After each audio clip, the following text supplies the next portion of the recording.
চলে না। ওরে কাটলো জনম অঙ্ক কষে হিসেবে তবু মিলল না, কাটলো জনম অঙ্ক কষে হিসেবে তবু মিলল না। গুরু আমার সংসারে চলে না, ওরে গুরু আমার সংসার চলে না।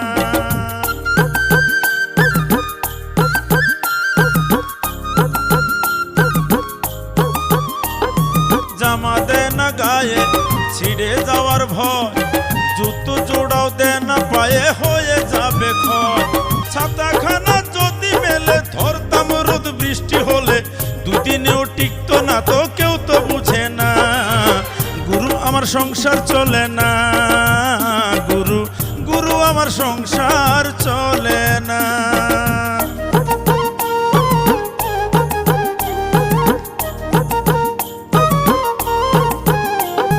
জমি কিনি এইটা কোনো খারাপ নেশা কি, হিংসা করে দুষ্ট লোকের সাথে আমার স্ত্রী।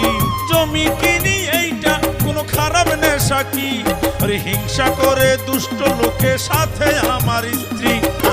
গুরু আমার সংসার চলে না, ওরে গুরু আমার সংসার সংসার চলে না।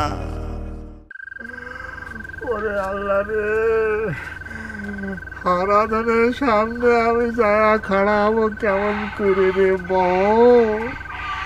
আল্লাহ তো কিরম শাস্তি কেন দিল রে? আব্বা আপনি ধৈর্য ধরেন আব্বা, আপনি এত ভেঙে পড়লে পরে হারাধন কাকা সান্ত্বনা দিবি কিনা? আমি কেমন করে হারাধনের সান্ত্বনা দিব রে বউ? তোর তাজা মেয়ে, এ কি সহ্য করা যায়? শিবানী মেয়েটা সারা জীবনে খালি মাথা গরম করে গেল। একটা পোকা খাওয়া আম নিয়েও যা করে, আবার বিয়ে নিয়েও তাই করলো।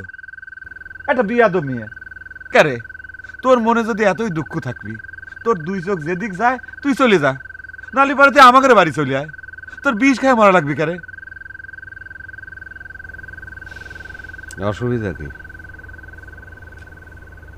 সবচেয়ে কম খরচে মরার মতো সবচেয়ে বিশাল কামড়া সারিয়ে ফেলাইছে মানুষের।